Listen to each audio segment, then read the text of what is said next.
We're in the midst of a huge transformation where our peers, communities, and workplaces are all really melding into one.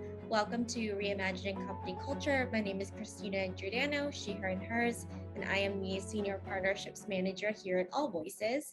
Today, I am very excited to welcome our next guest onto the interview series, Karen Driscoll. She is the Racial Equity and Inclusion Director at Ben & Jerry's. Karen, thank you so much for being here. If you want to share a little about yourself for our listeners, including your pronouns and when you were younger. Do you remember how exactly you answered the question, what do you want to be when you grow up? Yeah, thanks for having me, Christina. Really excited to be a part of this conversation on company culture. My name is Karen, as you mentioned. My pronouns are she and her. And when I was younger, I used to want to be a lawyer until I realized that that meant you had to go to law school as well. And so when I found that out, I was like, oh, no, thank you. But I think when I was younger, it was really the concept of justice that captivated me the most and creating the world as it should be. So I got to do that in other ways. And now at Ben & Jerry's, I get to bring joy and justice to the world through ice cream. I love that. Joy, justice, and ice cream, three things that I love as well. I would love to dig in a little bit deeper to think about how do you kind of think your personal journey has really led you up at this point to lead the kind of racial equity and inclusion team, and also specifically at Ben & Jerry's.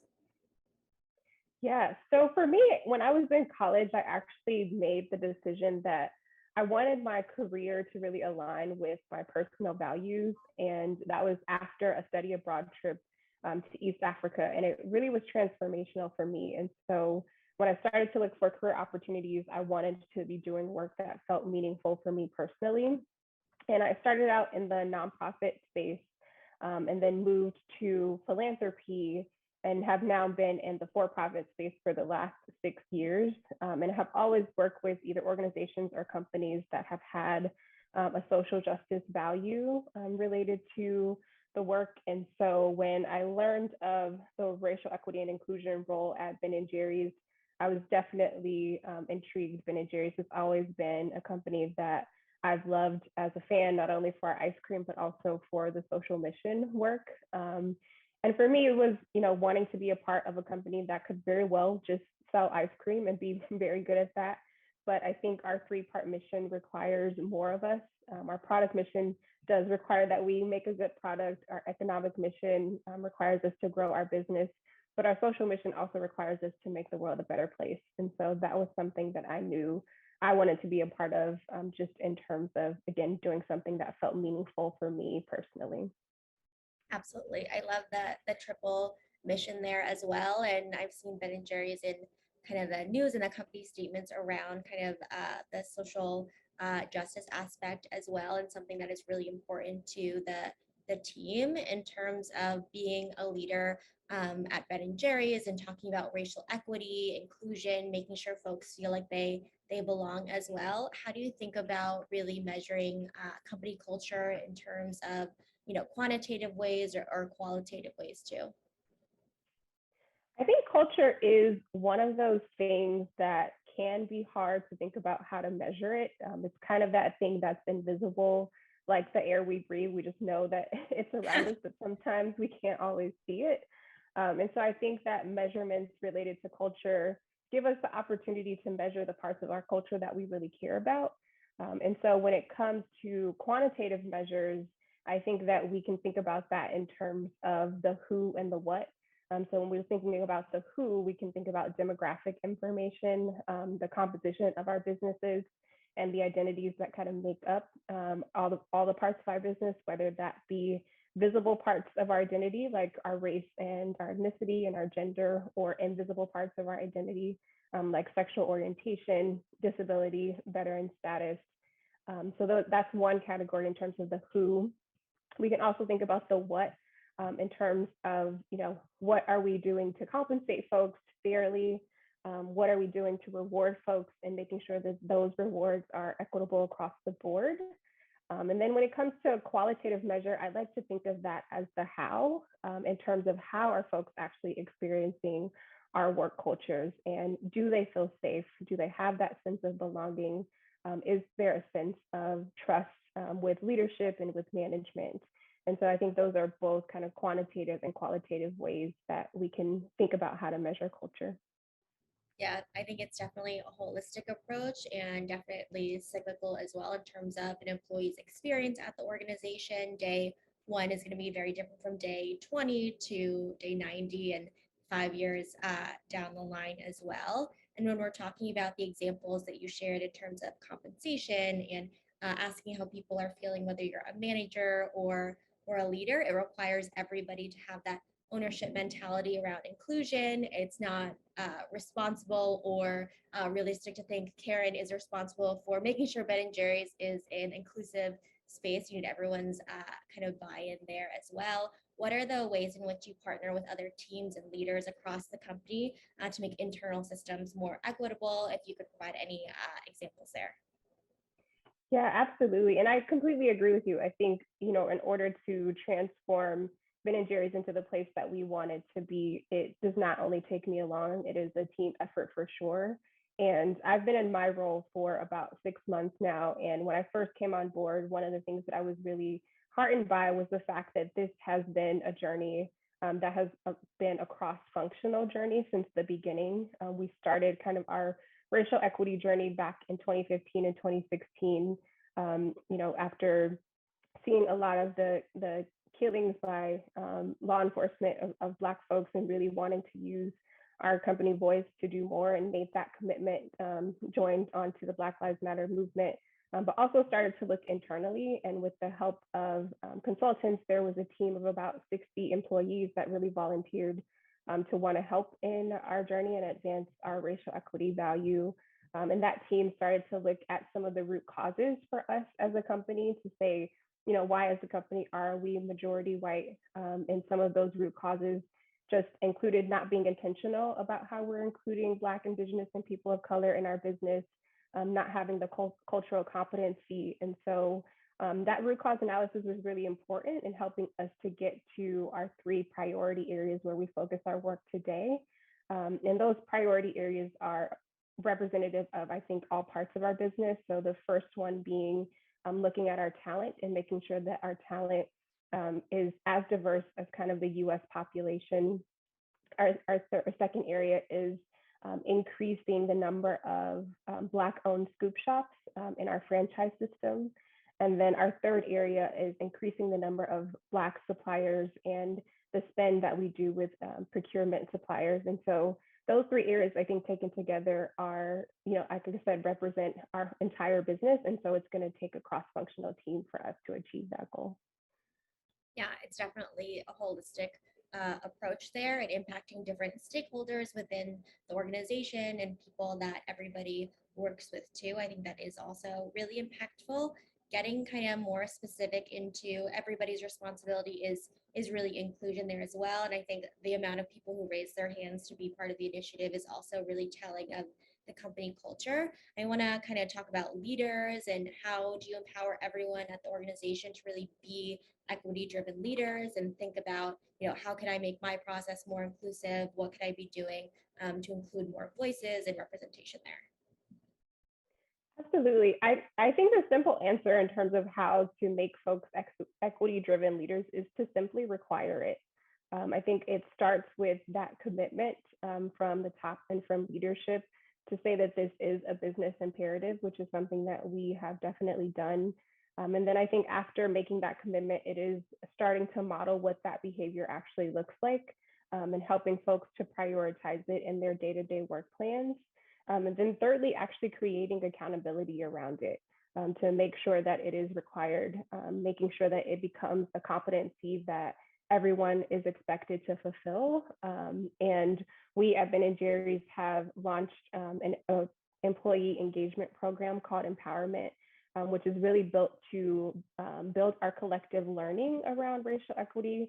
And we have, made it so that participation in that program is tied to our bonuses.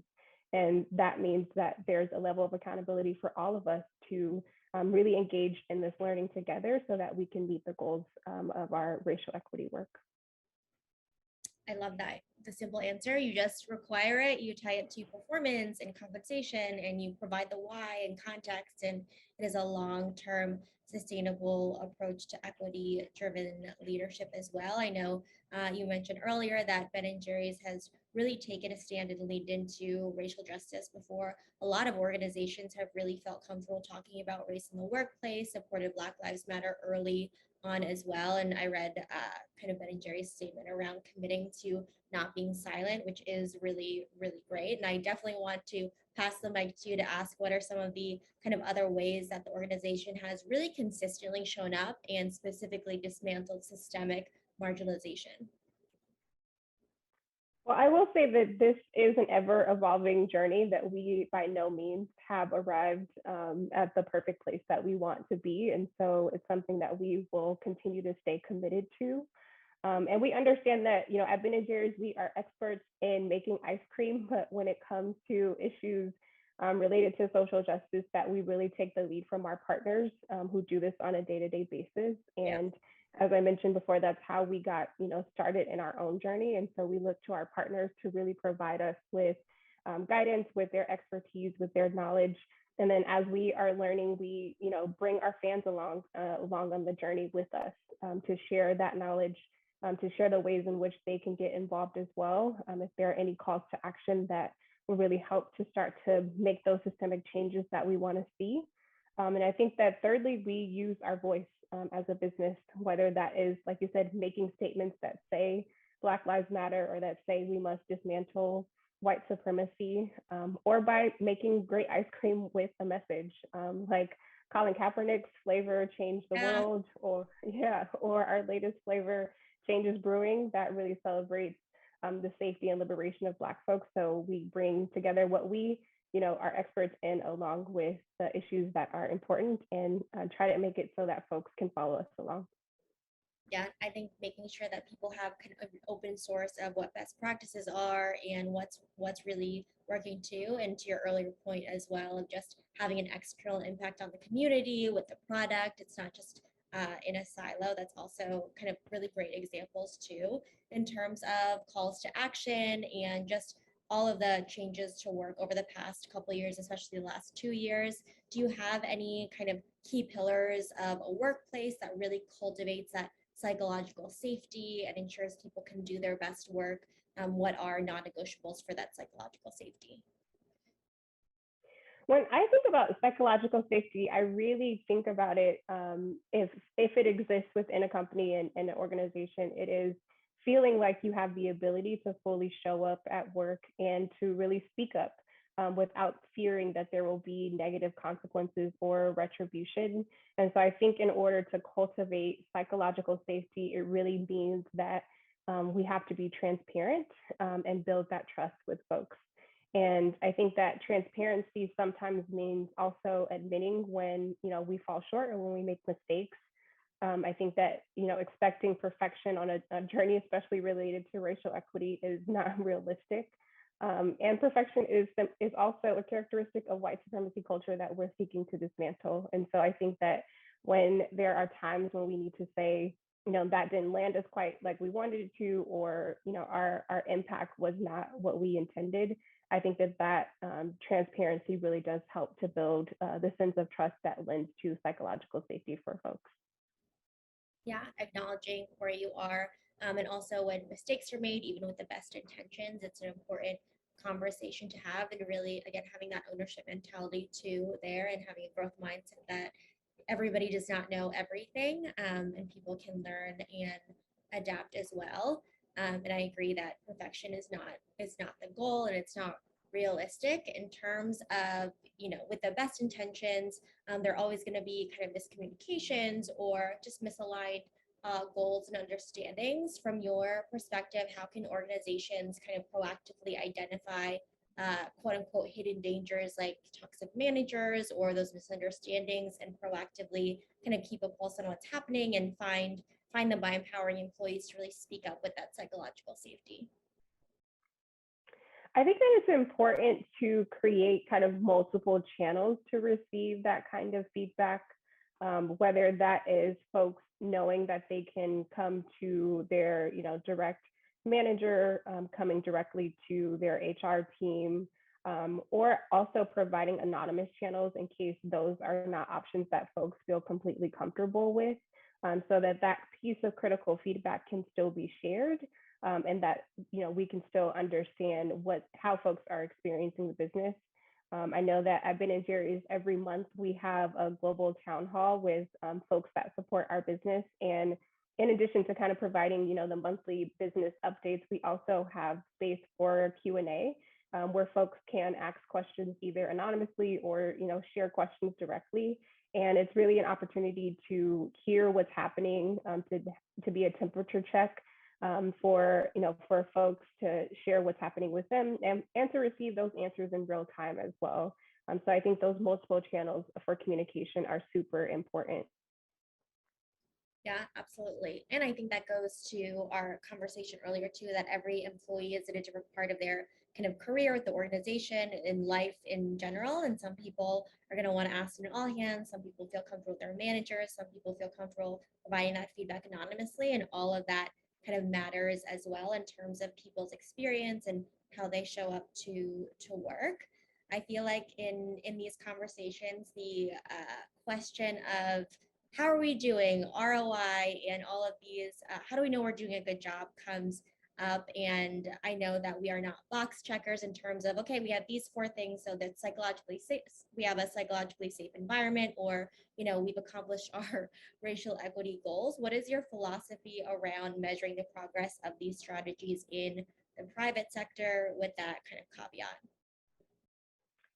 For me, I think that companies should really measure what matters in terms of what they're seeking to achieve. And that may look different across businesses.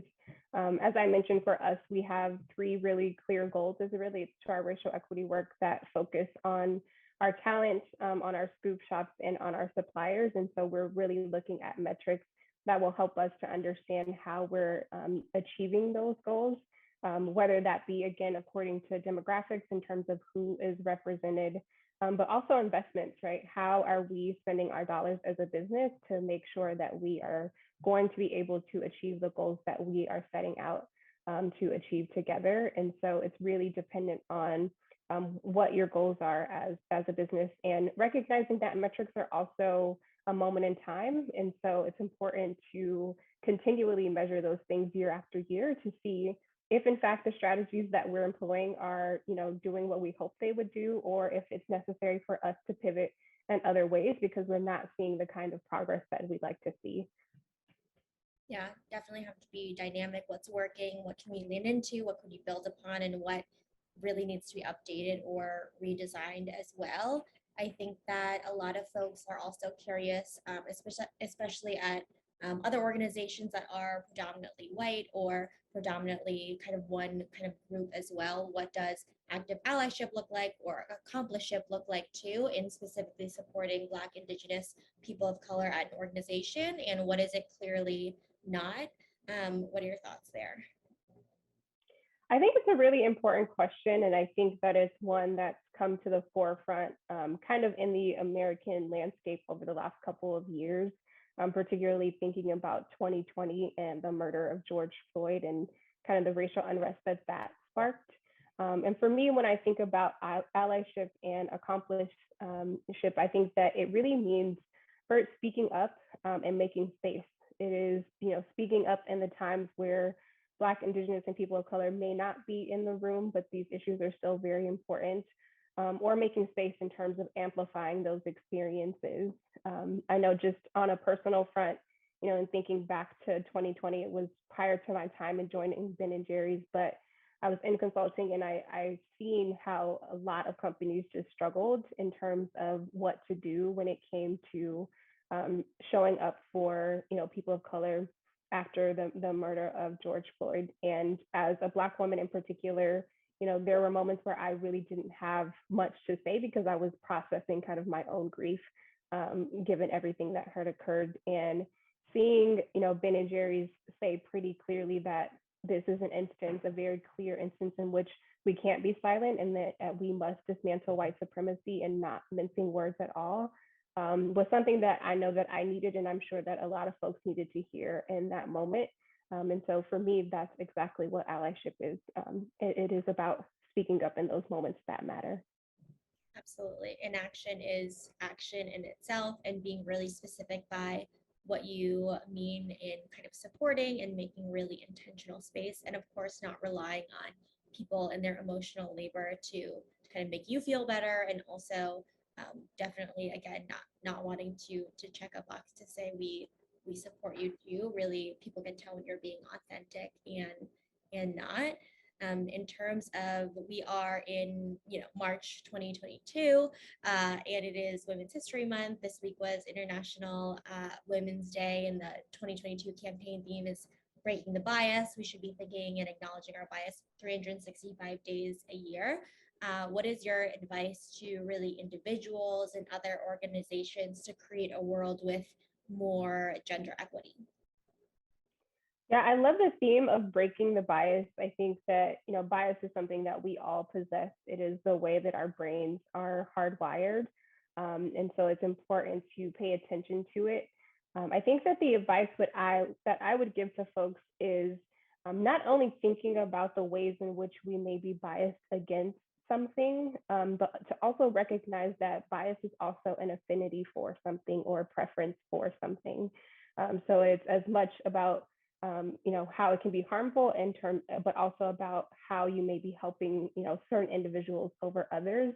And so I would encourage folks to pay attention to that affinity bias and think about, how you either as an individual or how your company may be advantaging men over women, and especially I think Black women and women of color, and thinking about, how those affinities really do impact women in particular, and what are the ways in which, folks can start making change, recognizing the ways in which our helping hand is actually creating more inequality in the workplace.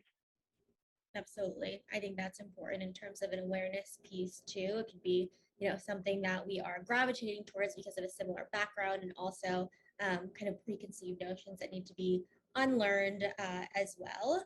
Karen, is there anything that I didn't ask that you want to share with folks who are listening, or maybe underscoring 1 to 2 key takeaways that you hope people bring with them after kind of hearing our conversation today? Yeah, I think that first, I really just appreciate the opportunity to be a part of the conversation today. I think that the work that we're doing at Ben and Jerry's, we're really excited about, but we recognize that we have a long way to go. So I hope that folks stay on the journey with us, and stay connected to us as we are seeking to make progress in those 3 areas that I mentioned. And those will be my takeaways for today. I love it. I'm excited to continue seeing the journey of an organization really committed to doing the work with a capital W. Karen, thank you so much for being on Reimagining Company Culture and being vulnerable and sharing your journey to this work and everything that you are doing in the space. Absolutely. Thank you for having me. I appreciate the invitation. Absolutely. And as a reminder for folks who are listening, at AllVoices, we really believe in that employee feedback management as a requirement for organization to succeed overall. Have a great rest of your afternoon, everyone.